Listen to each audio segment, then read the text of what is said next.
Welcome to the channel. आज हम बात करेंगे hunt for the next Buffett series के एपिसोड 2 में, जो कि है वेयर टू इन्वेस्ट। अभी यार आपने पिछले एपिसोड में जो कि था the need to invest, why should we invest में, तो आपने देखा कि हमें इन्वेस्ट क्यों करना चाहिए और अभी आपने डिसीजन बना लिया है कि अच्छा हमें इन्वेस्ट करना है, ये समझ में आ गया। तो आज हम बात करेंगे कहाँ कहाँ आप इन्वेस्ट कर सकते हो। एंड जैसे जैसे ये सीरीज आगे बढ़ेगी, एपिसोड्स आएंगे, फिर उसका सीजन्स चेंज होंगे, उसकी तरह से आपको पिछले वाला जो सीजन होगा या एपिसोड होगा उसके बारे में आपको और ज़्यादा क्लैरिटी आ जाएगी। So without wasting any time, let's start.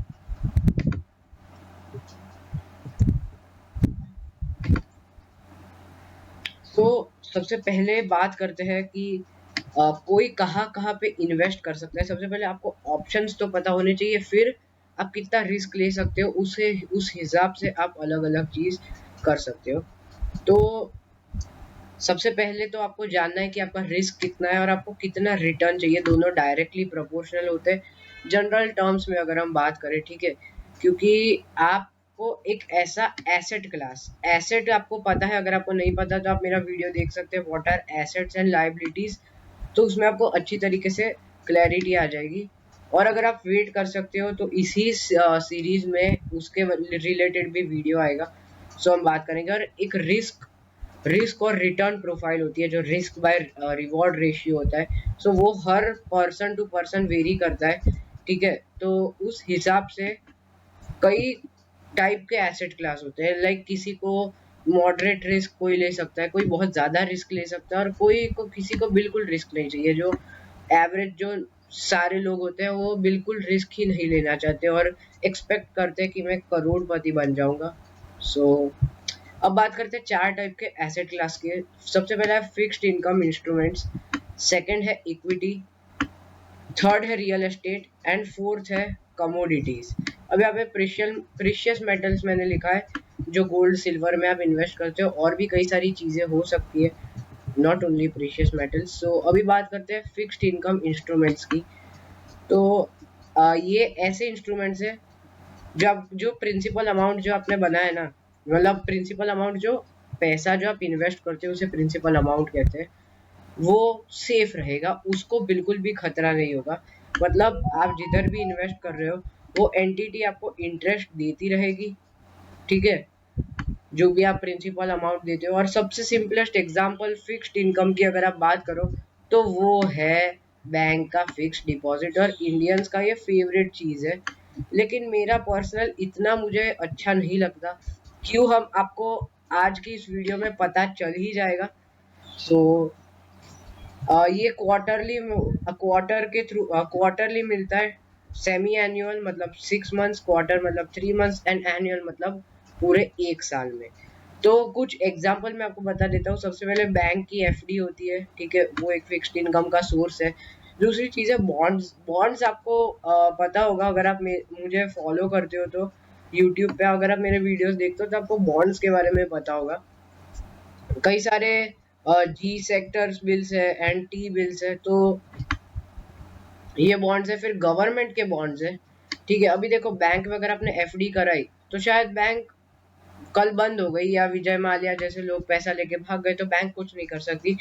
लेकिन गवर्नमेंट बॉन्ड्स में अगर आप इन्वेस्ट करते हो देन आप एकदम अश्योर हो जाते हो। जैसे कि गेल गेल बहुत ही अच्छा है।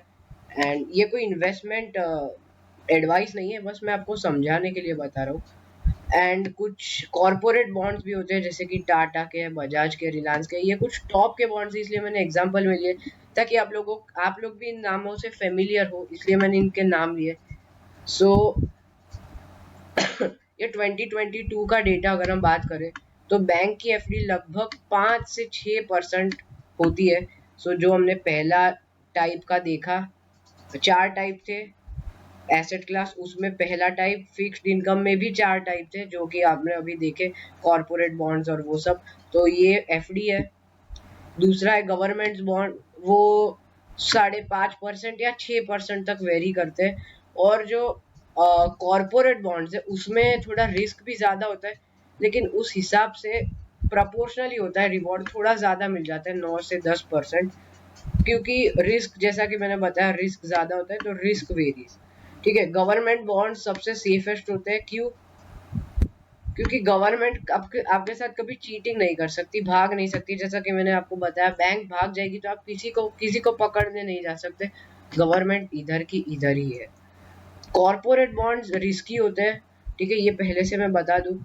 और आपका जो इन्वेस्टमेंट है वो बिल्कुल जीरो भी हो सकता है। आपने जितने भी 10-15 लाख लगाए उसका पैसा जीरो भी हो सकता है, और ऐसे कई सारे एग्जांपल्स है। सो यहाँ पे हम केस स्टडी नहीं कर रहे कॉर्पोरेट बॉन्ड्स की, तो उसमें नहीं जाएंगे। अब मेरा फेवरेट की बात करते हैं, जो कि है इक्विटी। ठीक है, इक्विटी मतलब आप जो शेयर्स बाय करते हो, कंपनीज के, जो कि लिस्ट करी जाती है बीएसई यानी कि बॉम्बे स्टॉक एक्सचेंज में, एंड एनएसई यानी कि नेशनल स्टॉक एक्सचेंज। उसके बारे में भी आगे वीडियो आएगी, लेकिन पहले आप ये सब बेसिक चीजें समझ लो, ताकि आपकी एक बेस पूरा पक्का हो जाए। उसके बाद आप कई सारी नई नई चीजें सीख सकते हो। और आपको भी कुछ नया पता हो या फिर मैंने कुछ मिस आउट कर दिया हो, तो आप कमेंट सेक्शन के थ्रू भी बता सकते हैं। तो कैपिटल गारंटी नहीं होता अगर कोई फिक्स्ड इनकम को यूज करता है। मतलब कैपिटल गारंटी होता है, लेकिन बहुत ज्यादा कैपिटल मिल जाए उसकी कोई गारंटी नहीं होती। सॉरी। और इंडियन इक्विटीज जो है, आप कभी भी कैलकुलेट करते हो ना अपने रिटर्न्स, तो वो जनरली 12 सीएजीआर होते हैं। सीएजीआर क्या है? Compound annual growth rate. और ये पास्ट 10 से 15 साल के हैं, मतलब लगभग 2000 से अभी तक का जो डेटा है, उसके हिसाब से आप 12% जो कि है लेके चल सकते हो। लेकिन अगर आप काफी अच्छी कंपनीज में इन्वेस्ट करते हो, जो कि आपको नाम पता ही होंगे, तो आपको 20% तक के रिटर्न्स मिल सकते हैं। और इसमें स्किल तो चाहिए, लेकिन हार्डवर्क वो बिल्कुल आपको बहुत कम चाहिए, और पेशेंस चाहिए। पेशेंस और स्किल ये जरूरी है, टाइमिंग जरूरी है। तो व्हेन टू इन्वेस्ट आप देख सकते हो मेरा वीडियो। हालांकि हम इस सीरीज में भी उसके बारे में आगे बात करेंगे। अब बात करते हैं real estate. So real estate भी मुझे काफी अच्छा लगता है, बट यहाँ पे फैक्टर आ जाता है अप्रिशिएटिंग एंड डिप्रिशिएटिंग एसेट्स। उसके बारे में भी यार सीरीज आएगी, तो कई सारी चीजें, जैसे जैसे एपिसोड्स आएंगे ना, सीजन्स आएंगे, वैसे वैसे आपको पिछली चीज जो आपको थोड़ा सा भी डाउट रह जाती है ना, वो और ज्यादा क्लियर हो जाएगी, पक्की हो जाएगी। जो रियल एस्टेट का जो इन्वेस्टमेंट है वो ट्रांसएक्टिंग, ट्रांस मतलब दोनों जो अपोजिट चीजें होती है, जैसे कि बाइंग एंड सेलिंग। तो यहाँ पे मैंने ब्रैकेट में लिख लिया है ताकि आपको कोई कंफ्यूजन ना हो। मतलब जो कमर्शियल लैंड है और जो नॉन कमर्शियल लैंड है, फॉर एग्जाम्पल कोई खाली प्लॉट पड़ा है, आपने वो खरीद लिया, कोई अपार्टमेंट खरीद लिया, कोई कमर्शियल बिल्डिंग्स खरीद ली। सो इससे क्या करते हो आप? इससे दो टाइप के इनकम कमा सकते हो। एक तो है रेंट, ठीक है, आपने उसको रेंट पे दे दिया और आपको रेंटल इनकम आती है। दूसरी चीज है कैपिटल एप्रिसिएशन। एप्रिसिएशन मतलब वो तालियां बजाना वो वाला नहीं, एप्रिसिएशन मतलब आपने जो इन्वेस्ट किया है उसकी वैल्यू बढ़ती जा रही है। अब देखो, रेंटल यील्ड तो आप ना ही मानो तो ही बहुत अच्छा है, क्योंकि 2 से 3% या कभी कभी तो वो भी नहीं मिलता, क्योंकि आपको रेनोवेट कराना पड़ता है और इतनी झंझटें होती है। ठीक है, जो आया है रहने आपके घर में, वो अच्छा है कि नहीं वो आपको कुछ पता नहीं चलता, और कई सारी उसमें भी झंझट है। सो ये 2 से 3% ना, आप अगर उसमें जो कॉम्प्लेक्सिटीज होती है ना उसको ऐड करो ना, तो 2-3% भी बिल्कुल अच्छा नहीं। यहाँ पे मैंने लिखा भी है, which is not so attractive. और लैंड प्राइसेस हमेशा यूनिफॉर्म नहीं रहते, ठीक है। आज आपने मेन बीचों बीच सिटी में घर लिया, लेकिन शायद सिटी ही पूरी दूसरी साइड जा रहा हो। अभी हाईवे में भी काफी ज्यादा उस तरफ भी डेवलपमेंट हो रहा है, और वहाँ के लैंड सस्ते भी है, तो शायद उधर के ज्यादा घर बिक रहे हो और आपका वाला तो कोई खरीद ही ना रहा हो।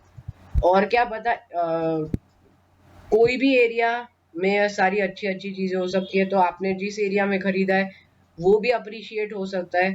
तो वो तो डिपेंड करता है, फिर ये तो लक वाला चांस ही हो गया, आपके हाथ में ज्यादा कुछ होता नहीं है। अब बात करते हैं कमोडिटी की, बुलियन। यहाँ पे आपको एक नया टर्म सीखने को मिलेगा। जो कमोडिटी मतलब जो हमने प्रीशियस मेटल्स लिखे थे, गोल्ड एंड सिल्वर, अगर आप प्रीशियस मेटल्स की बात करते हो तो प्लेटिनम भी एक आ जाता है, बट वो इतना ट्रेंडी नहीं है, तो हमने गोल्ड एंड सिल्वर को लिया। जो कि सबसे पॉपुलर है और लॉन्ग टर्म में हमेशा अप्रिशिएट होते हैं, लेकिन ज़रूरी नहीं है कि हमेशा अप्रिशिएट ही होंगे। आज तक इतना डिप्रिसिएशन नहीं देखने को मिला, लेकिन आपको एक चीज़ पता है कि वो डिप्रिशिएट होते ज़रूर है। ऐसा नहीं कि हमेशा ऊपर जाएँगे। ये ऊपर इसलिए जाते हैं क्योंकि ये रेयरिटी है, उसके बारे में भी हम बात करेंगे आगे। इसका जो हम CAGR देखें, कंपाउंड एनुअल ग्रोथ रेट, तो वो 5 to 8% है। हम 2000 के साल से बात कर रहे हैं, सिंस 2000 वो लगभग 5 से 8% रहा है, ठीक है। वो मिनिमम 4.8 जीतता रहा है और मैक्सिमम 8.8 जीतता रहा है।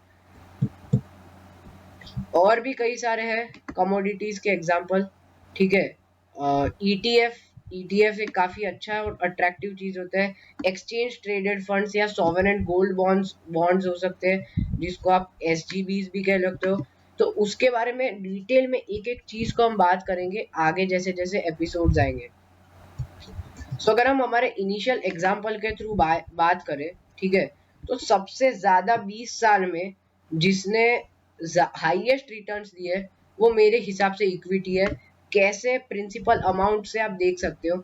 हमने यहाँ पे फिक्स्ड इनकम में मैक्सिमम जो था कॉर्पोरेट, सबसे मैक्सिमम जो फिक्स्ड इनकम में आपको मिल सकता है वो लिया है, जो कि है 9% पर एनम की बात कर रहे हैं, जो कि बढ़ बढ़ के 20 साल में 3.3 करोड़, या फिर इसमें भी 9.4 जीता है, तो 3.5 करोड़ मैक्सिमम हो सकता है।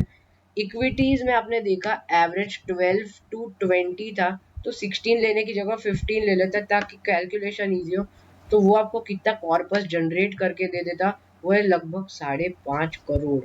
नेक्स्ट चीज है बुलियन में अगर आप इन्वेस्ट करते तो 8% आपने देखा जो गोल्ड का था, जो मैक्सिमम हो सकता है, तो वो भी आपको 3 करोड़ ही मिलता है, 3 करोड़ 10 लाख, 3.1 करोड़। ये भी इतना ज्यादा अट्रैक्टिव नहीं है। और रियल एस्टेट वाला तो आपको बहुत कम देता है। वो डिपेंड करता है। अब यहाँ पे मेजर लोगों का एक सवाल आता है कि यार क्रिप्टो करेंसी कहाँ गई यार। हमने इक्विटी बात करा, रियल एस्टेट बात करा, हमने सब चीज बात करी, हमने बुलियन कमोडिटी भी बात करी, पर क्रिप्टो करेंसी एसेट क्लास है कि नहीं है? वेल वो एसेट क्लास तो है, लेकिन आप इतनी मेहनत से कमाए गए पैसे को ऐसे क्यों जाने देते हो? क्योंकि मैंने खुद केस स्टडी करी कि इसे एसेट क्लास में इंक्लूड करे कि नहीं एक आम आदमी के लिए, लेकिन सारे हमने चेक्स को, जो हमारे चेक्स होते हैं, उसको ये पार ही नहीं कर पाई, और ये आपको आपके पैसे को प्रोटेक्ट नहीं करेगा। हालांकि इन सब में भी रिस्क तो है, लेकिन क्रिप्टो करेंसी में जितना रिस्क है ना, उतना इन सब में नहीं है। इसमें कोई रेगुलर फ्रेमवर्क नहीं है या कोई पैटर्न आपको देखने को मिल रही है, ऐसा कुछ भी नहीं है। सबसे बेस्ट चीज है आप लोगों के लिए, जब भी आपको एक चीज, कभी भी आपको बहुत सारे ऑप्शन मिलते हैं, एक आपको चूज नहीं करना होता, कई सारे चूज कर सकते हो, तो आप उसका एक प्रॉपर पैटर्न और प्रपोर्शन बना के दीजिए। एंड इसे ही कहते हैं एसेट एलोकेशन, जिसके बारे में भी सीरीज में वीडियो है एंड बन चुकी है, धीरे धीरे अपलोड मैं करूंगा। एसेट एलोकेशन है कि आप अलग अलग टाइप के एसेट क्लास को किस तरीके से एक प्रपोर्शन में मैनेज करते हैं। और इसका भी ऐसा नहीं कि हर ही जगह में आपने दुनिया के जितने भी एसेट क्लास है सब में आपने थोड़ा थोड़ा पैसा डाल दिया है। बहुत ज्यादा डाइल्यूट भी नहीं करना और बहुत ज्यादा एक ही चीज में कॉन्सेंट्रेट भी नहीं करना। एकदम प्रॉपर बैलेंस बना के चलना है। अब हम बात करते हैं कि ये किस चीज पे डिपेंडेड होता है। फॉर एग्जाम्पल, अगर आप एक यंग इन्वेस्टर हो, 20 से 25 साल पे हो, तो आप 60% है ना आपका इक्विटी में डाल सकते हो, 20% ठीक है आप कमोडिटी में डाल सकते हो, 20% आप फिक्स डिपॉजिट्स कर सकते हो। ये मैं कैसे कह रहा हूँ, जब आप छोटे हो तब आपके ऊपर रिस्पॉन्सिबिलिटीज कम होती है, तो आप पर्टिकुलर रिस्क ले सकते हो। सबसे ज्यादा हमने देखा ऊपर, सबसे वैसे तो कम ही रिस्क है, लेकिन सबसे ज्यादा रिस्क कंपैरेटिवली इक्विटी में, तो आप उसमें ज्यादा इन्वेस्ट कर सकते हो क्योंकि आपकी एज यंग है और आप पे इतनी रिस्पॉन्सिबिलिटीज नहीं है। वही अगर आप देखो कोई 60 साल का रिटायर्ड पर्सन है, वो इतना रिस्क नहीं ले सकता क्योंकि अभी उसकी कोई सोर्स ऑफ इनकम नहीं है, तो वो एकदम फिक्स चीजों पे ज्यादा इन्वेस्ट करेगा, ठीक है। गवर्नमेंट बॉन्ड्स में भी कर सकता है थोड़ा, अगर उसको ज्यादा रिटर्न चाहिए, मे बी, इसलिए मैंने लिखा है 10% इक्विटी में, ठीक है, म्यूचुअल फंड्स और उसके थ्रू कर सकता है, एंड 10% प्रीशियस मेटल्स में। क्योंकि देखो प्रीशियस मेटल्स में अगर आप एक बार इन्वेस्ट करते हो ना, तो आपका काफी ज्यादा पैसा चला जाता है। सो आज की इस एपिसोड के लिए इतना ही।